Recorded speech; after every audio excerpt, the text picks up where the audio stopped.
We're coming into end of January, beginning of February, and this is a good time to pay some attention to some key spring flowering plants and other herbaceous stuff that you can cut down this time of year.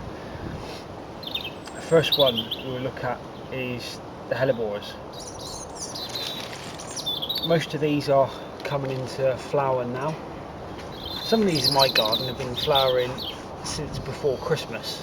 Others are still budding up, so depending on where you're at and your location and the little microclimate that you're in, these might have been flowering for quite a while.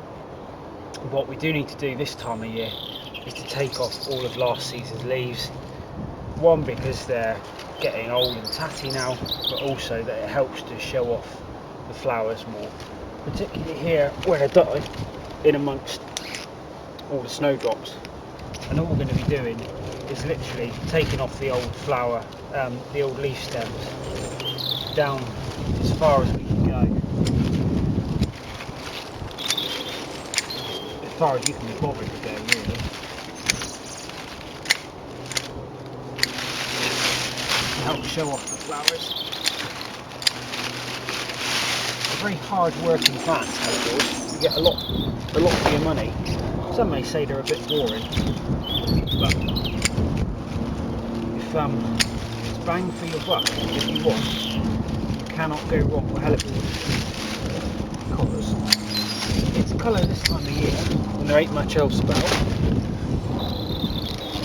When these are gone, you get fresh leaves coming up, so that although they're a herbaceous perennial, in a way they're kind of evergreen because there's always something going on. And they are extremely long-lived herbaceous perennials. This is a very established clump and will have been here for years and years and years.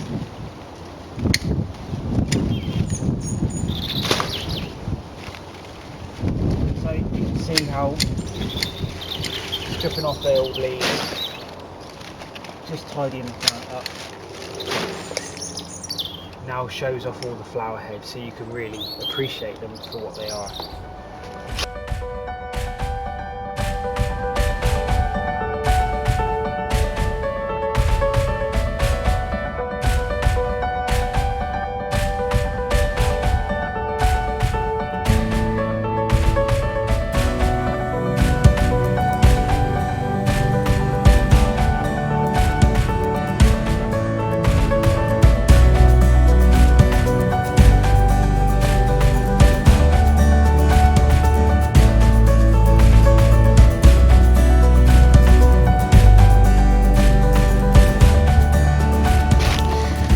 Here's a close-up.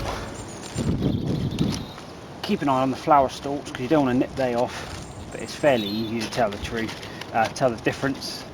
The green is the old stems, and you're just snipping them down tight as you can go. See a lot of these leaves now are old, got a bit of disease in them, or whatever. It's old really.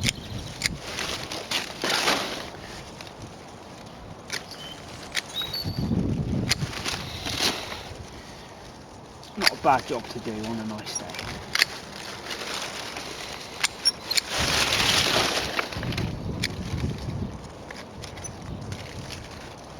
You don't have to be too fussy if you haven't got every leaf.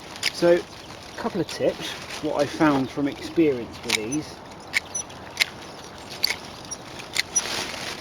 I could have actually taken these leaves off a couple of weeks ago, probably. In the past, if I'd have taken these old leaves off when these flower heads were just shooting up, sometimes the effect of taking off the old leaves can expose them to the wind and frost quite a bit and sometimes damage them. So experience has told me it's better to wait till the flower stems are up and have got that bit more rigidity to the stem before you take off the old leaves. That's just what I've personally found, but each to their own.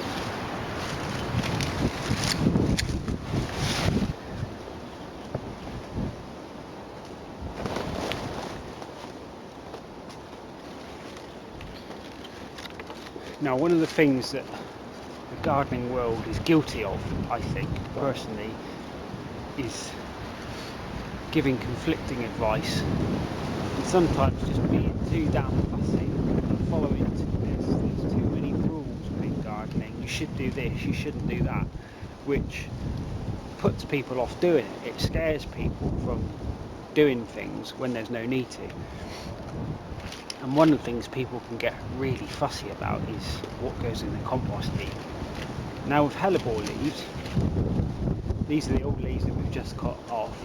There will be some that will tell you that when the leaves have got spots on like this, that's a sign of disease, and really it shouldn't go in the compost heap, and it should be burnt on a bonfire and all this sort of stuff.